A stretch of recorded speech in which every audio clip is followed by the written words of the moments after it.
Alam mo, mula nung pumanaw si Jose, si Marilyn na ang nagsikap na magpatuloy mag-isa. Talaga? Oo. Hindi naman talaga pinangarap ni Marilyn na ipagpatuloy ang barberya ng kanyang asawa. Ngunit sa kalaunan, parang unti-unti niyang tinanggap ang responsibilidad na yun ito. Kung sabagay, wala rin naman siyang ibang makitang paraan upang mapanatili ang kabuhayan nila. Kaya't pinili niya na lang sundan ang yapak ni Jose. Si Jose, bagamat may mga sandali ng kabutihan, hindi naman naging perpekto sa kanya. Siguro noong una, may pagmamahalan pa. Ngunit alam mo, tulad ng mga karamihang relasyon, habang tumatagal, unti-unting kumukupas ang damdamin. At ang mga pagkukulang na noon ay hindi gaanong nararamdaman, ay bigla na lang nagiging malinaw. Nyeta ka na to!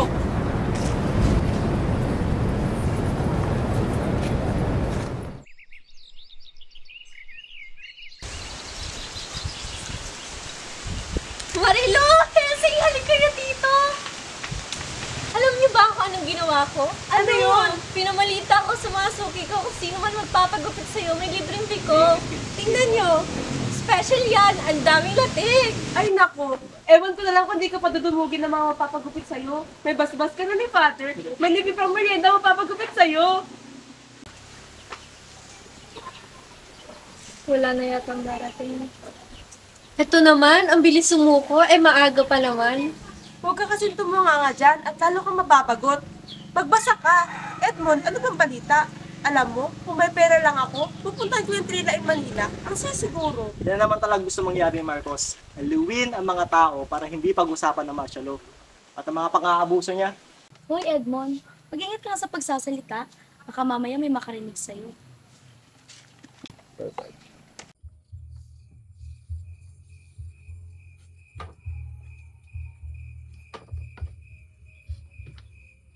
May tao ba riyan?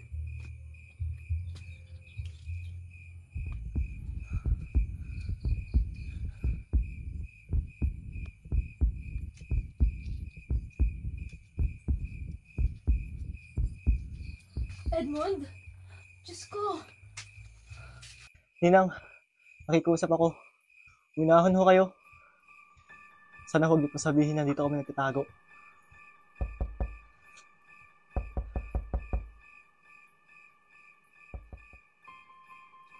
Ano po yun? Magandang gabi ho. Pasensya na ho at nabulabog ko kayo.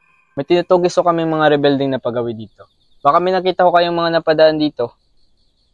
Wala ho. Maaga ho ako natulog eh. Ganun ho ba? Pasensya na ho ulit. Hindi ba nag-aaral ka sa Maynila? Paano ka napunta sa Kilusan? Kapag nag-aaral ka sa Manila, Ninang, posibleng hindi mamulat ang mga mata mo sa katotohanan.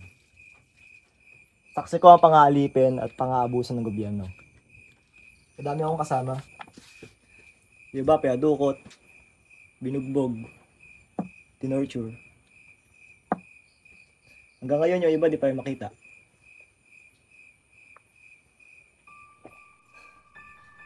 Hindi ako makapaniwala sa naririnig ko. Paano ang pag-aaral mo? Ninang, may mga bagay tayo dapat sakripisyo. Kung gusto natin ng pagbabago. At ang tiyang mo ang isasakripisyo mo? Tumandang dalaga si Tessie dahil sa pag-aalaga sa'yo. Basta mo na lang bang itatapon lahat ng sakripisyo niya? Edmond! Saan siya na ho, Ninang?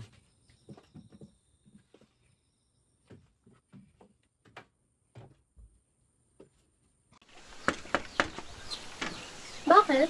Pinapatawag kayo ni Mayor Bartolome. Nabalitaan niya kasi na simula noong pumanaw ang iyong asawa, ikaw na lang ang humaliling tagagupit sa bayan natin. Sumama na lang ho kayo sa akin para makaalis na tayo.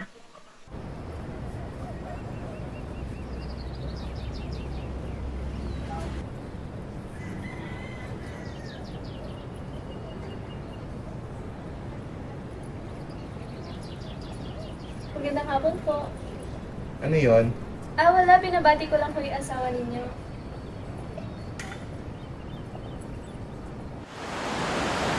Napakaganda pa rin niya. Parang hindi tumatanda. Pero alam mo, parang wala siya sa sarili. Alam mo yung chismis? na marami raw nakalihirang babae si Mayor. Kaya ayun, baka siguro ganun. Marilu! Halina kayo! Maraming nag-aanak sa barberia!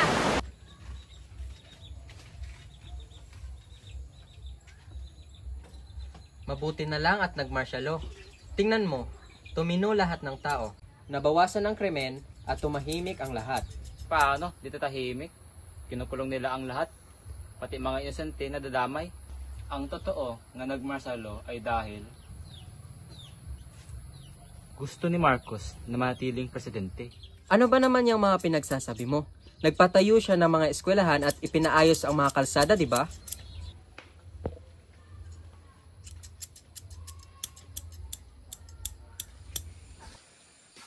Ninang, kailangan ko po ulit sana ng tulong ninyo. Kailangan po namin tipunin lahat ng iba pang kilusan.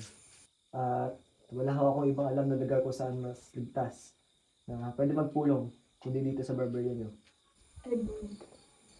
Naghihigpit na po ang militar. Hindi ko na po alam kung sino ang aking pagkakatiwalaan. Kalabisan na to, Edmond. Papahamak tayong lahat. Pasensya na ho, Ninang. Hayaan nyo na ho. Hindi ko na po kayo guguluhin. Edmond! Sana maintindihan mo na gusto ko lang ng tahimik na buhay. At alam kong yun din ang gusto ni Tessie para sa'yo.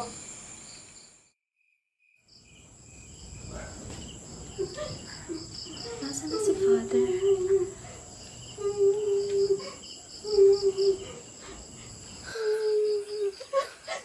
Nasaan na si Father?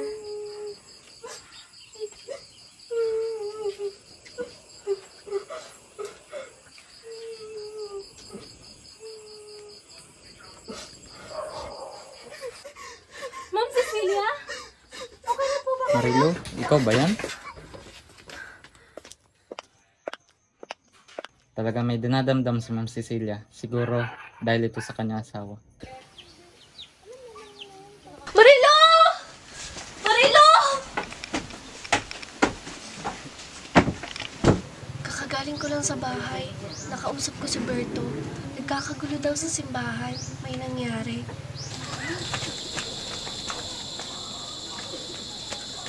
Susan, ano ba talaga yun? Hala?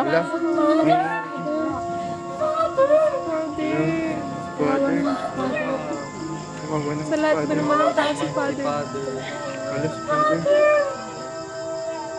Hindi dahil pare, santo na! Para sa kalaman nyo lahat, matagal nang pinagsospetsahan ng mga militar ang pakikipag-ugnayan ni Padre Arturo sa mga rebelde. Kanina madaling araw, muli ninakawan ang armory ng mga militar at dito na mataang dumaan ang mga rebelde. Maging si Padre Arturo ay nakipagpalitan pa ng mga bala. Kaya wag niyong iyakan ang paring iyan. Maging babala ito sa lahat na nakipagsimpatsya sa mga rebelde. Umalis po si Chang. Ikaw talaga ang sinadya ko rito. Totoo ba? Ang mga sinabi ni Mayor tungkol kay Father? Padala lang naman siya ng pagkain at gamot sa kalusan. Pero hanggang doon lang. Puro kasi mga peke siya sabi ni Mayor. Wala naman talaga nangyari sa simbahan. At pinatay? Hindi man lang sila hinuli? Para tako rin tayong lahat. Hindi niya naman talaga magpatakbo ang gobyerno dito eh. Tama ba? Pumapayag na ako. Sabihin mo sa mga kasamahan mo, doon na kayo magpulong sa barberia.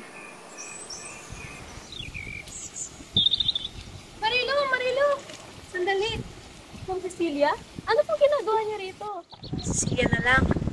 Sinadya talaga kita sa barberia. Pero, maaga kaya ito nagsara. Buti, naabutan kita dito. Saan ka ba pupunta? Samahan na kita. Dadalawin ko sa sementeryo ang mag-ama ko.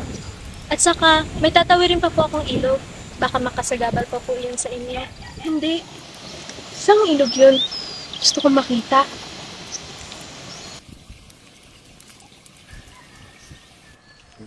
Napakaganda. Ngayon lang ako napunta sa lugar na to. Palagi kasi ako nakukulong sa bahay. Pasensya. Nauhan na ako. Bakit niyo nga ho pala ako dinaanan sa barberia? Gusto ko lang sana magpasalamat. Nung nangyari sa confessional, dinamayan mo kasi ako.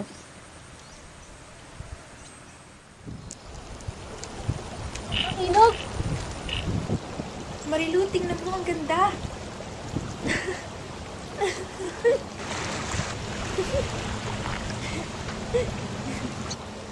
Saya-saya, Marilu.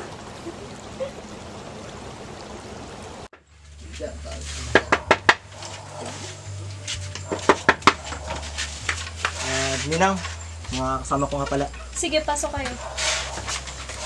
Pasok kayo.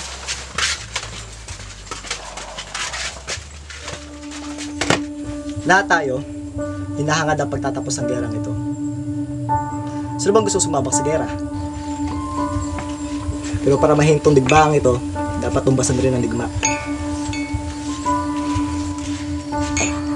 Lahat ng nandarito sa kilusan, isinakripisyo niyo na ang inyong mga buhay kahit na hindi pa nagsisimula ang laban. Sino bang gusto sumabak? At iyon ang tunay na dangal. Oh, saan kayo? Samahan kita si Tessie. Hanapin si Edmond. Gabi pa kasi hindi umuwi. Natatakot na ako at baka hindi babae ang dahilan.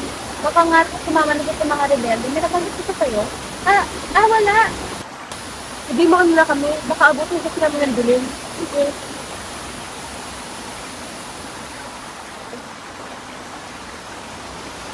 Tessie! Bakit inilihim mo ang lahat ng to sa akin? Ayaw ni Edmond na malaman mo. Ilang beses ko na siyang pinagsabihan. Ayaw niya makinig sa akin. Sa palagay mo, mas makukumbinsin mo siya kaysa sa akin? Ako ang nagpaaral at nagpalaki sa kanya. Kaya sino ka para pangunahan ako kung anong dapat kong malaman tungkol sa kanya o hindi? Tessie, tama na. Kapag may nangyaring masama sa kanya, ikaw ang sisisihin ko! Marilu? Marilu? Ano nangyari? Pumasok kayo! Namin siya sa labas ng bar, sugatan. Dito na namin siya dinala. Wala na kami alam kung saan siya pwede dalhin. Pumasok kayo!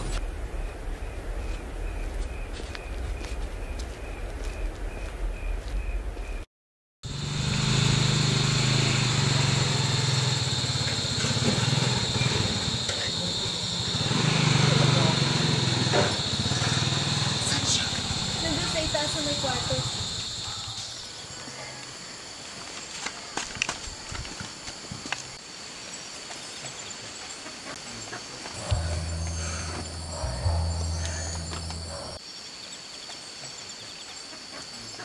Inspection lang ho.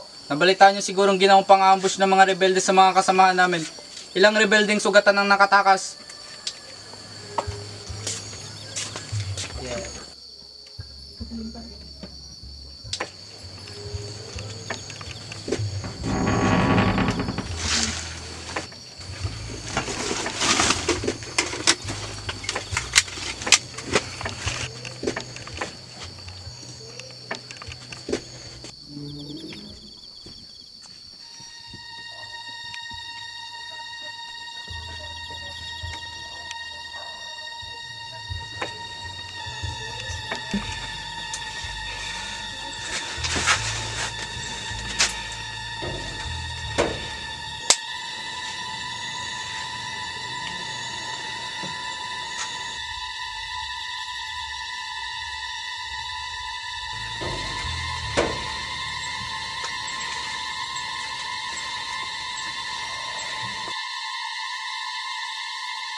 puno ka ng grasya.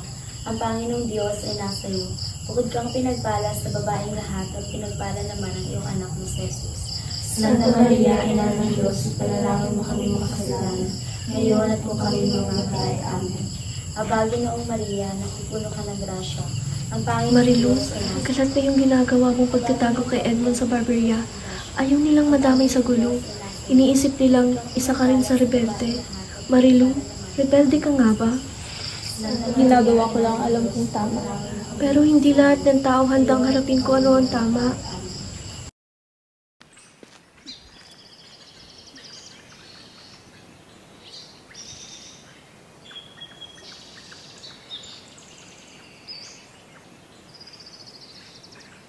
Cecilia? Yung babae sa litrato ang pinakapaborito ng Kirita. Kung dati tinatago sa akin sa publiko ni Alfredo ang relasyon nila. Ngayong mga nakaraang buwan, lantara na siyang pinakikilala sa publiko. Siya ba ang pinag-awayan ninyo? Gusto niya akong hiwalayan para sa babae niya. Pero sabi ko, makapag hiniwalayan niya ako, ibubulgar ko ang lahat ng baho. Eto, nakuha ko. Bakit hindi mo na lang siya hiwalayan? Sobra na ang sakit na ibinigay niya sa'yo. Marilu, sinubukan ko naman. Pero parang hindi ko ata kaya na mawala siya. Yan din ang inakala ko bago mawala si Jose. Pero nakaya ko.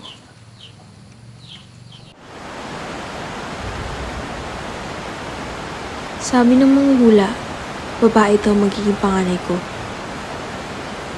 At iingatan ko raw ang pangalang ibibigay ko sa kanya.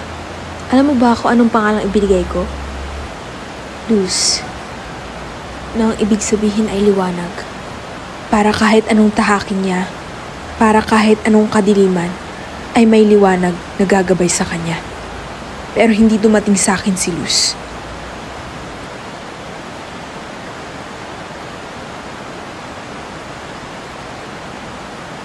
Halika, Marilu.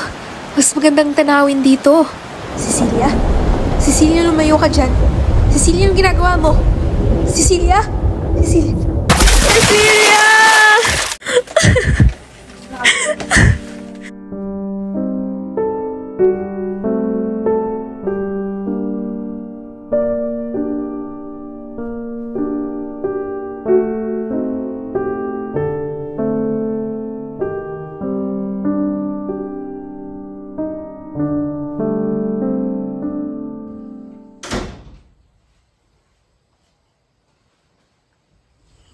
Marilu, nabasa ko ang statement mo sa mga polis. Wala bang ibang masabi sa iyong asawa ko? Kung meron man, huwag mo paniniwalaan. Matagal na may problema sa pag-iisip si Cecilia. Mahal na mahal ko ang asawa ko. Pero, wag na sanang pamalat pa ito. Itago na lang natin ito sa publiko. Naiintindihan mo ba?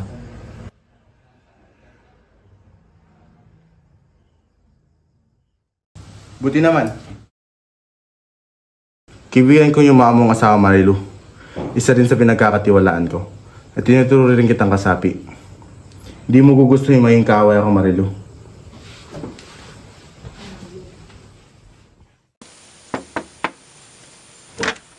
Pinapatawag po kayo ni Mayor, magpapagupit lang.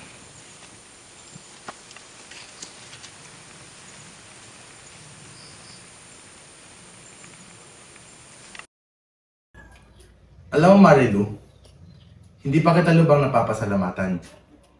Dahil sa'yo, nakukuha ng gobyerno ang simpatsya ng publiko. Alam mo, Marilu, hanggang ngayon, nababalitaan ko ang walang awang pagpatay ng mga rebelde kay Cecilia sa asawa ko. Kaya kita mo, maging ang presidente ay naiingan yung pumunta dito. Huwag kang mag-alala, Marilu. May kapalit na kabayaran ng iyong katahimikan. Magaling ako mag-alaga ng kaibigan, Marilu. Hindi mo ako kaibigan.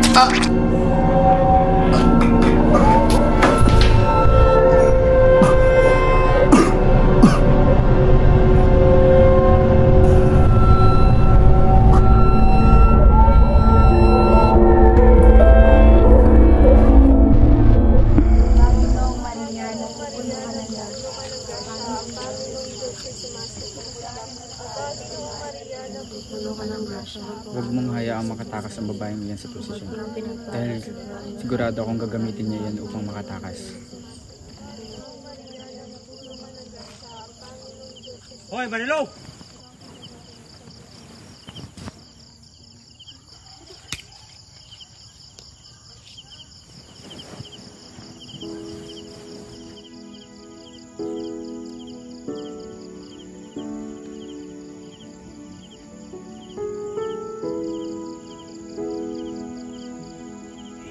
At yun na ang huling beses na nakita namin si Marilu.